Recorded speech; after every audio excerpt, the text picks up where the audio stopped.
Bonjour les amis, comment ça va?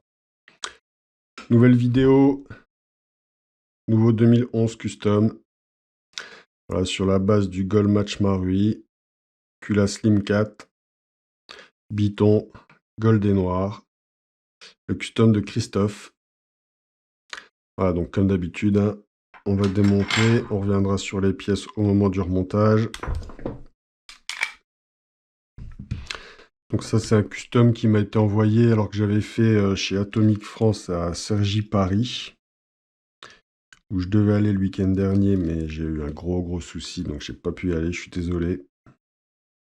Donc j'avais fait ce custom là-bas, je crois, l'année dernière.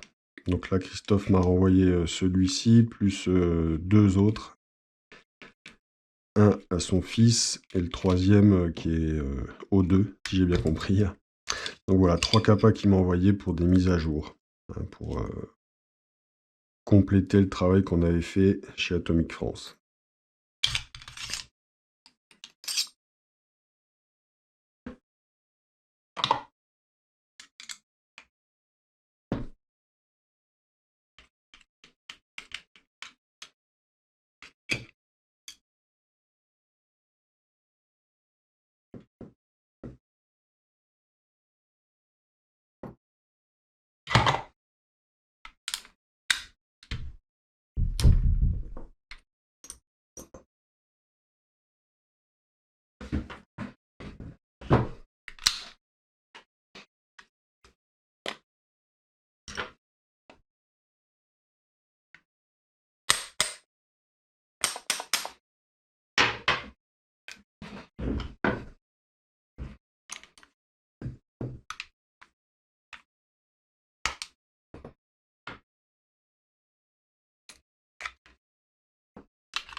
Voilà. Alors on va commencer pardon, par le grip, tranquille. Donc le grip, c'est un grip qui a été changé par le client, hein. Ça, c'est un grip, je pense, Kajiworks d'un KP05 ou peut-être Golden Eagle, je sais pas trop, je connais pas trop les Golden Eagle. En tout cas, c'est pas un grip Marui, c'est compatible, il n'y a pas eu de souci. Donc c'est pour ça que je pense que c'est plutôt un Kajiworks. Donc joli grip, hein, on sent que le plastique est de meilleure qualité que le Marui, hein. Le trigger, on est sur un trigger puzzle 2 parties, et nose, sur un trigger bar, donc Airsoft Masterpiece en acier ajustable. L'éjecteur de chargeur, hein, on est sur un éjecteur de chargeur Gold, un Airsoft Masterpiece a priori. Voilà, hein, pour le grip. Très bonne action du grip, du trigger, pardon. La frame, donc la frame du Gold Match 4.3, du Gold Match 5.1. Donc une frame de 4.3 hein, qui a été coupée ici. Le disconnecteur en inox.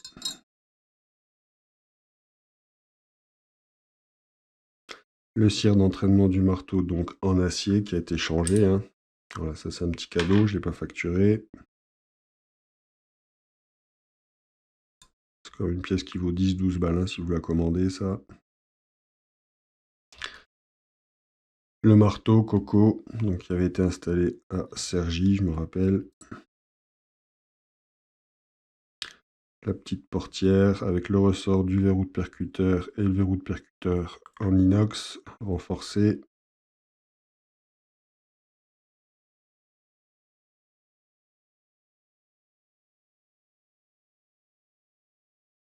Le renfort de frame.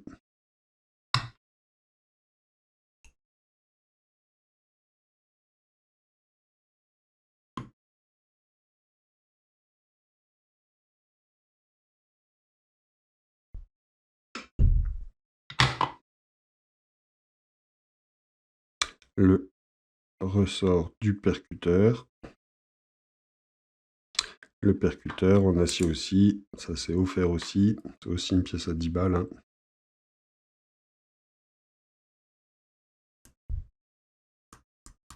Voilà, impeccable.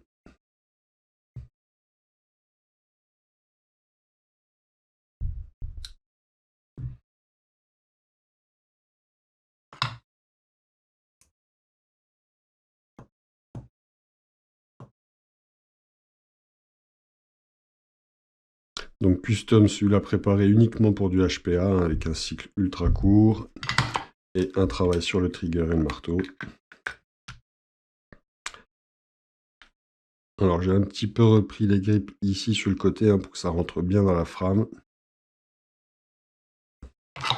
Les vis de grippe, on est sur des Marui, ce sont celles du Gold Match.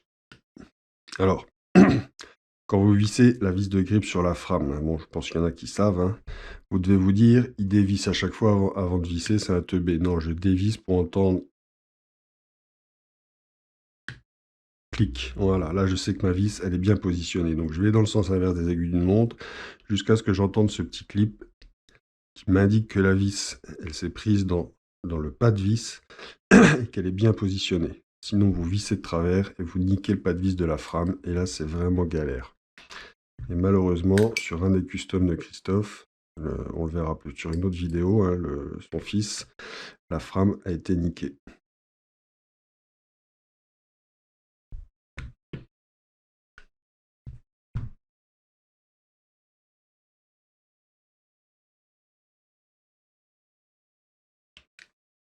Voilà, les pas de vis ici sont assez fragiles quand même. Hein. Donc allez-y vraiment tranquille, assurez-vous que votre vis soit bien droite quand vous commencez à la visser. Si vous sentez que ça force dès le début, c'est que vous n'êtes pas bon. La vis de l'arcade de Pontet. Ici aussi, allez-y doucement, les pas de vis des arcades de Pontet des grippes sont vraiment fragiles.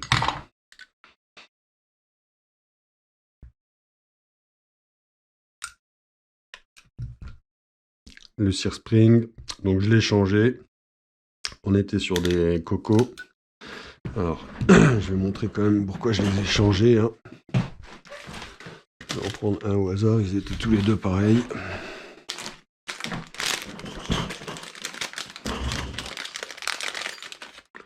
Voilà, bon là c'est le Sear Spring, il est irrécupérable, hein. Il a été tordu vraiment dans tous les sens. Ici, là, pour retrouver des bons angles, c'est même pas la peine.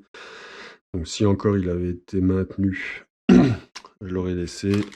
Maintenant, je me suis rendu compte aussi avec le fil du temps, avec le Sear Spring Coco, il était vraiment pas adapté au HPA, enfin au Speedsoft, hein, ou au CQB, où les gens rafalent beaucoup, et où le Sear Spring est très très demandé, et il faut qu'il tienne la route. Hein. Donc le Coco, il était beaucoup trop souple pour ça. Le Dr Black est vraiment parfait.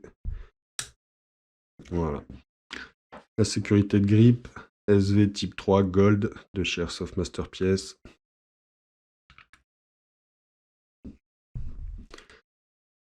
Le hammer housing, ressort de marteau que j'ai réajusté.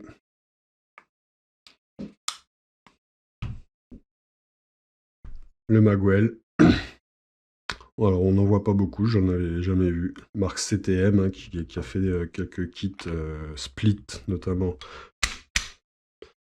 pour le Kappa.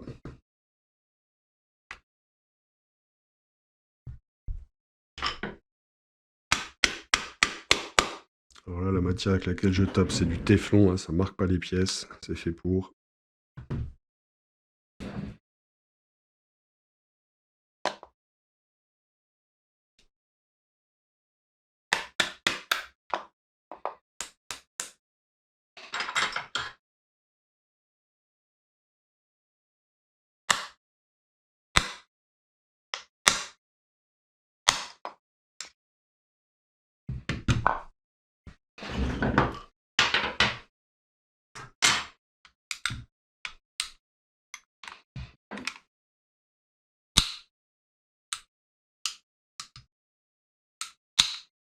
Voilà, c'est court et léger.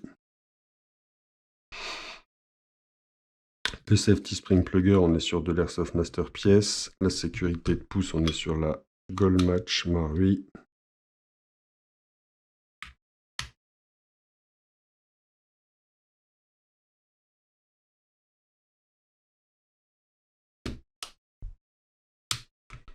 Voilà, la frame est remontée. Impec. La culasse, on est sur une Limcat 8.4, hein, donc elle commence à être assez ancienne, ces culasses, hein, mais toujours très très jolie, hein, ça marche toujours très bien. Je crois que c'était du Gunsmith Bros ou de l'Airsoft Master pièce, hein, c'est pareil. BBH en aluminium, nozzle longue version, ressort de nozzle renforcé.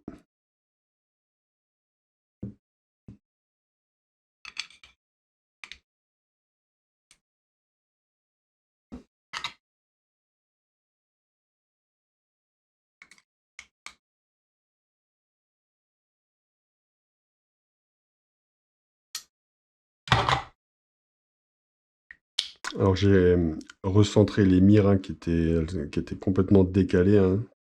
Le BBH était mis avec les mires décalées, je les ai recentrés comme il faut. Le canon interne, on est sur du Dr Black 601, bloc hop-up TTI. Le joint hop-up, on est sur celui que je vends sur le shop, Unicorn 50 degrés, hein. Donc ça, je le présente plus, tout le monde le connaît maintenant. J'ai rajouté la petite vis ici de calage, que j'avais pas mis initialement. J'ai remis du frein filet sur celle-ci qui tenait plus. J'ai nettoyé le canon interne. C'est des choses qu'il faut faire, hein, parce que ça aide quand même de nettoyer son canon interne, hein. Le canon externe, on est sur un Warp, si je ne me trompe pas, de chez Edge.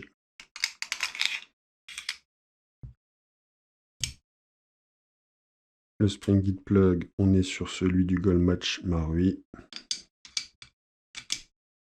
Tige guide, on est sur une Coco 2 parties Gold. Buffer JLP, donc il y avait des buffers Airsoft Master pièces. Le client voulait qu'on les change, je les ai changés. Le ressort, c'est un RS1 Coco.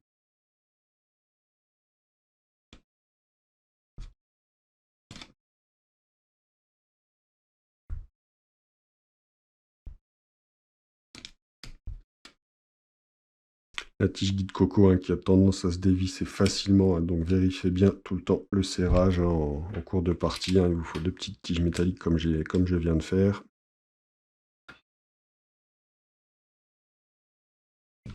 On va mettre un petit coup d'huile.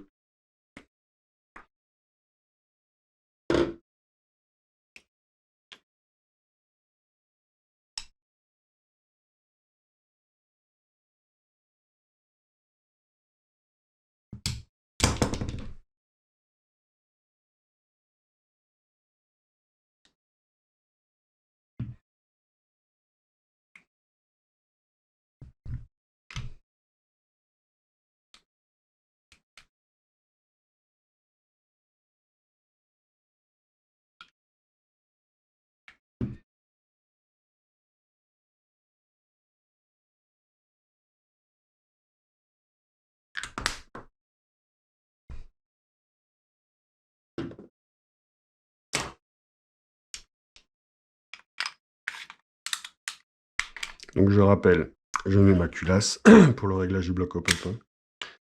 Là, je suis déculassé, donc pour régler le bloc hop-up, je te laisserai le régler, Christophe, hein. Ici, il y a beaucoup trop de vent maintenant. En extérieur, je peux plus jouer, moi, ici, c'est mort. Roue de réglage ici du bloc. Je vais le monter un petit peu pour être sûr qu'il soit un petit peu fermé et que les billes ne tombent pas tout seuls. Voilà. Une fois que tu as ajusté ton hop-up, on reculasse avec le slice top ici, un Airsoft Masterpiece également. C'est un SV. J'ai reculassé, je tire ma culasse en arrière, je viens verrouiller ici ma petite vis de maintien du bloc à fond. Là, je suis à fond, je me rends compte que ma culasse ne revient pas. Donc, je desserre un tout petit peu jusqu'à ce que je sente que la pression se relâche.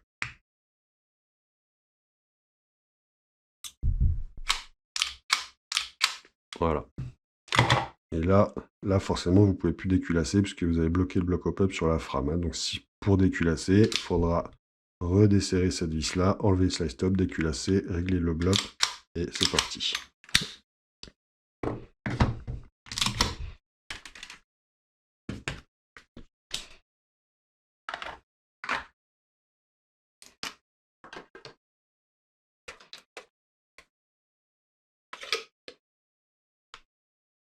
Alors, il n'y aura pas de passage chronie. Hein.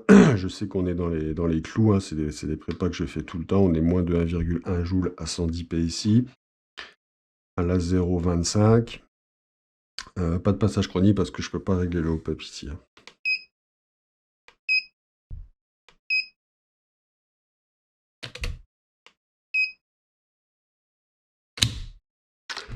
« 45 grammes. «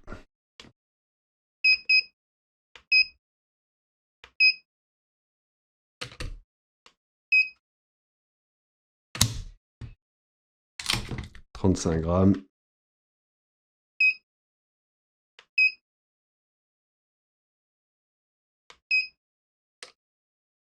Je suis fatigué ce matin.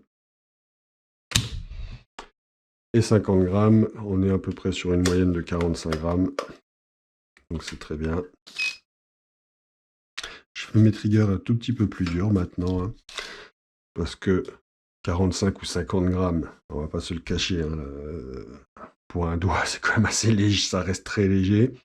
Et ça permet d'avoir un trigger plus dynamique.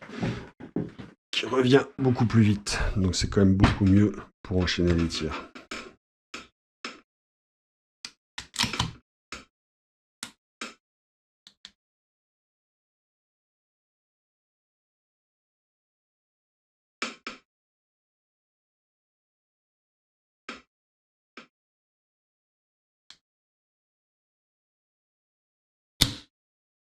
Un 17. Donc trigger très court. Hein. Très court, très léger et qui revient très très bien. On va faire un petit test de tir.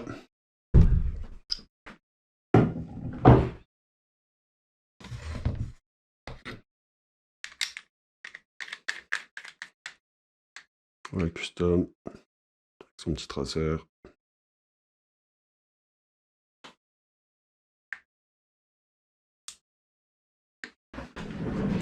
Alors les premières billes ne seront pas traçantes.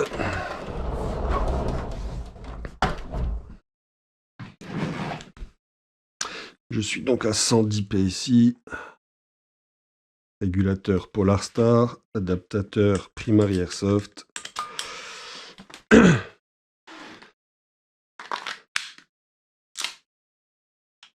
Bon, parfois ça arrive, ça. C'est la première bille qui pousse un petit peu trop sur le nozzle. On fait juste ça.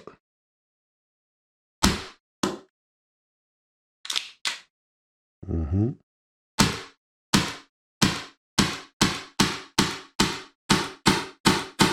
va attendre les traçantes.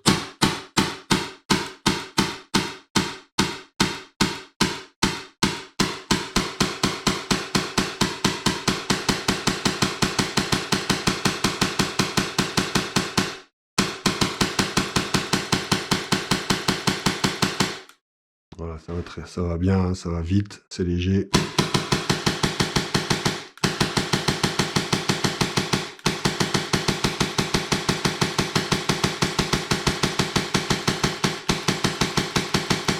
Moi, comme je dis toujours, j'ai pas le doigté des speeders. Hein.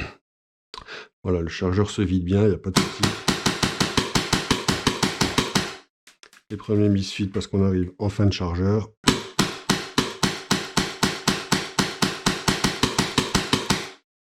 on est en fin de chargeur. Hein. Voilà, Christophe, celui-ci est prêt.